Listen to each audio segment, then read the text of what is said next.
welcome to my channel. Well, today I just wanted to address an issue that's been bothering me a little bit. There's been a lot of controversy and still a lot of people online talking about the whole issue of Camilla being called Queen as opposed to Queen Consort. And a lot of it is really a moot point in my estimation, but there are reasons behind it, and there is a little bit of scuttlebutt too. First off, okay, so what we discovered um, is that everybody's just calling her Queen Camilla. People are upset about that. They said, where did the Queen Consort go? Because as we know, uh, months before the Queen died, about a year in fact before, she did put out there publicly that it was her greatest wish that, and when the time came, Camilla would be known as Queen Consort Camilla. Now remember back to the time when Charles and Camilla married 18 years ago. People were at that time even more sensitive to the issue of what she was going to be called. And so at the time, they were saying that Camilla would be known as Princess Consort Camilla, which is ridiculous because, well, first of all, there's no such thing. And I mean, it's very basic. If you marry a king, you are a queen. Now, there are different kinds of marriages, and there are different titles associated with the spouse of a monarch. First off, if you go back to the 30s when the abdicated King Edward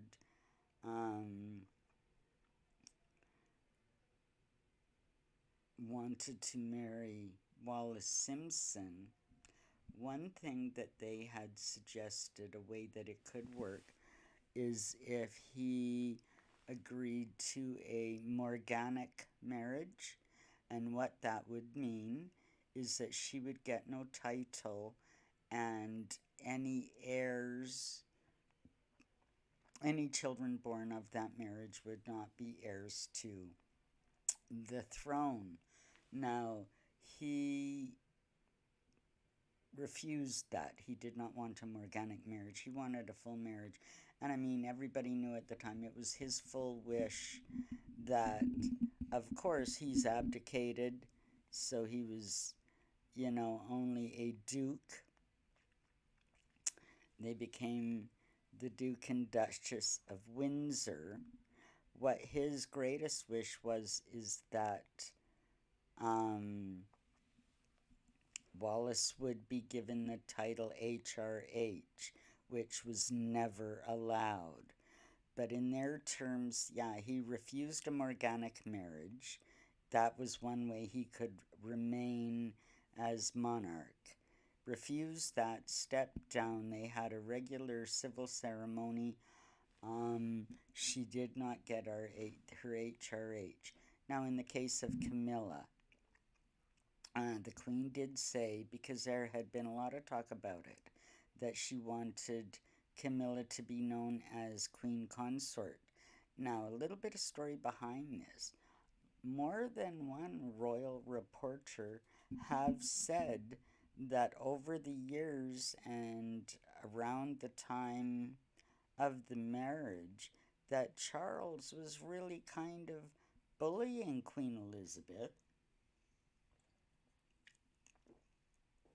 to get what he wanted. He wanted Camilla to, of course, be HRH. He wanted Camilla to be known as Queen.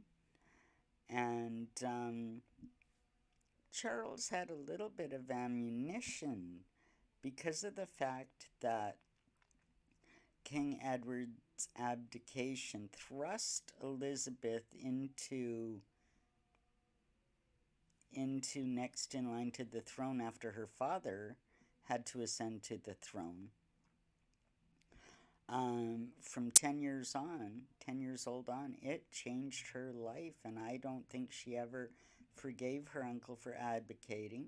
And then when she's in a position here where Charles is pushing her blocks and saying, do this or else I will, you know, Camilla was non negotiable and he made sure everybody knew it.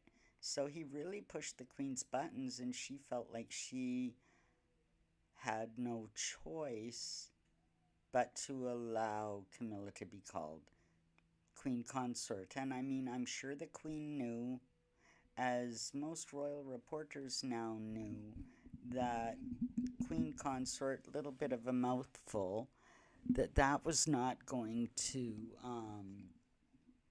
that wasn't going to last. Now, here's the thing, there are two types of queen.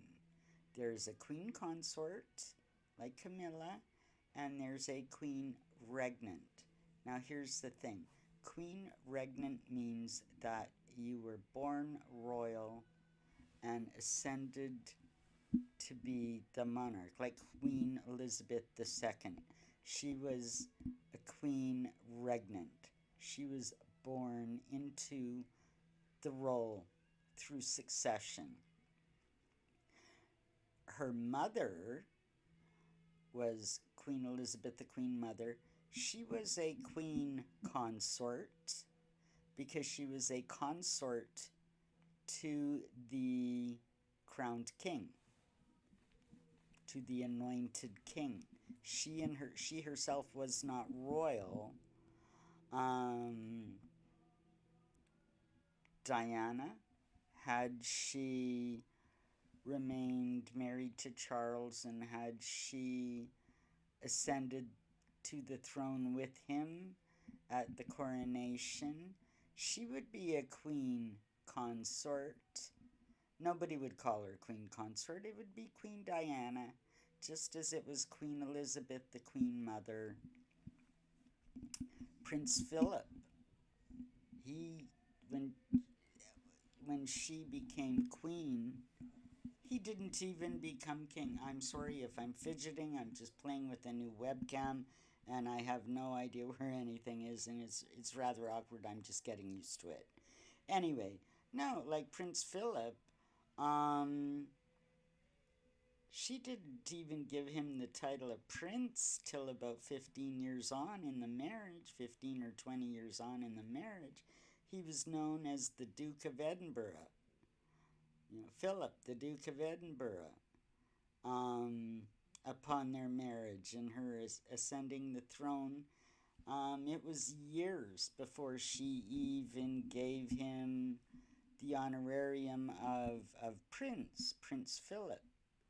So, which leads me to another point. I mean, everybody talks about protocol and the rules, and oh, she can't be a queen, or she can't be this, or this title and that title. The point people are missing completely, which to understand the royal family and to understand the monarchy and how they do what they do and how they get away with what they do and how they are above the law and above politics and all of that, the one thing you have to remember is that as monarch, the only rules imposed upon you are the ones you make yourself and choose to follow. Tax law, business law, any of those things that apply to anybody else, the monarch can amend, ignore. Charles doesn't pay tax the way everybody else. He paid no inheritance tax on everything passed along to him. Houses, real estate, land, money, horses, all the things that he inherited when the Queen died. He paid no inheritance tax on that.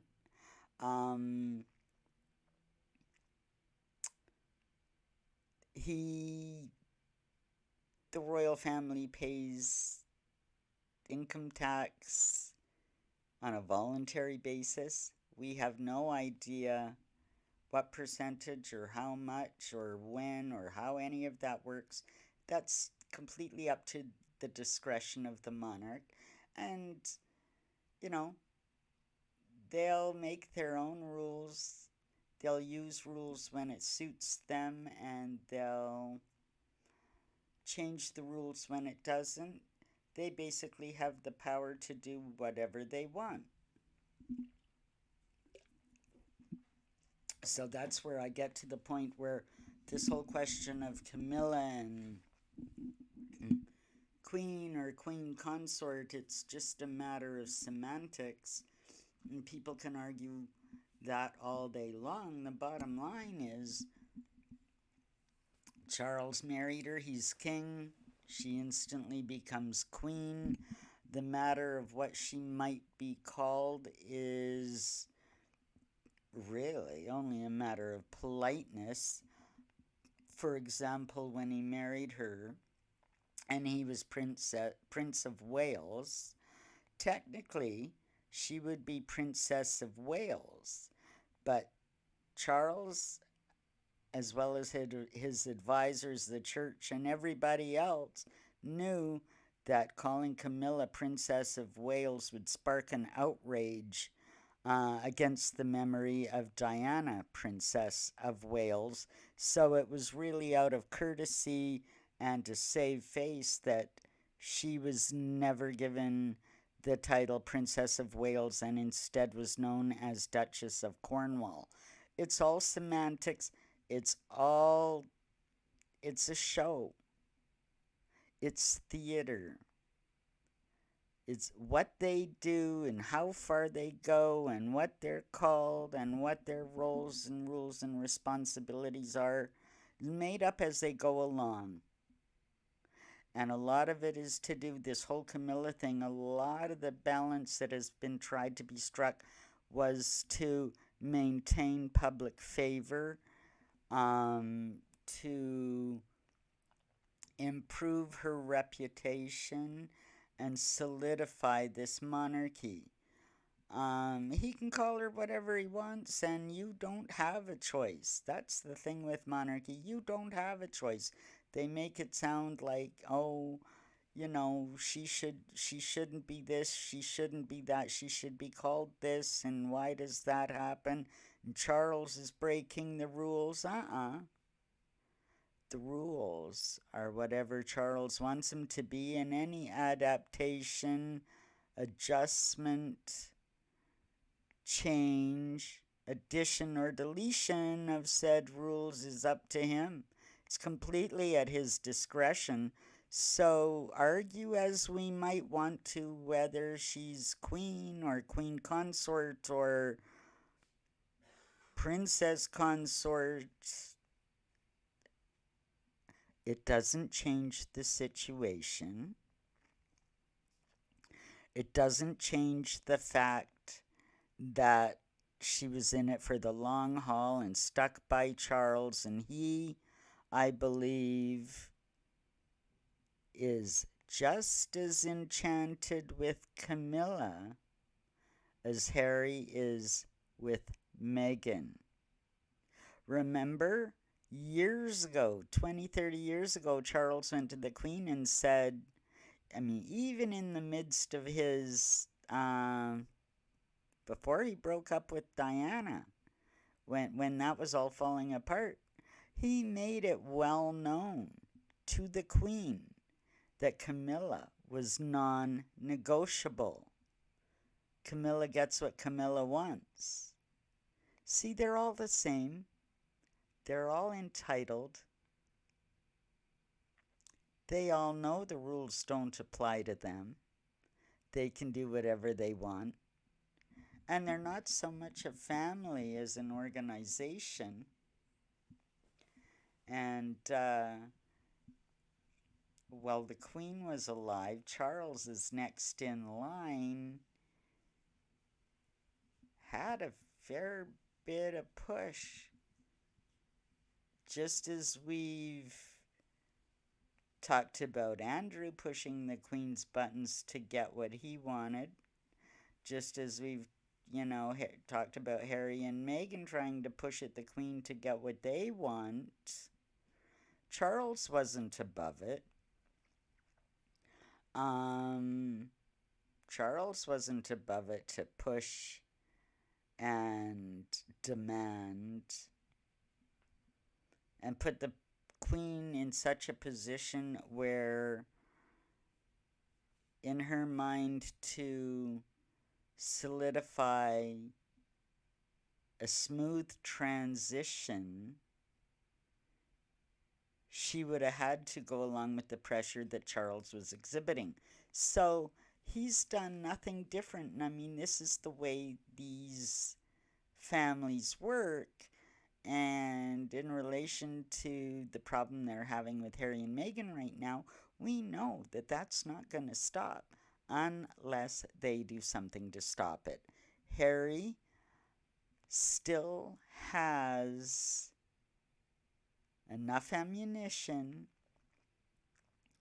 if to not bring down the monarchy, to damage it greatly. And this is something where Charles has mollycoddled them for various reasons, perhaps out of love and loyalty, but also, I think, out of a degree of blackmail, where he is worried about certain information getting out, so he's going along with them thinking that that'll keep things hushed up. Well, those kind of people know.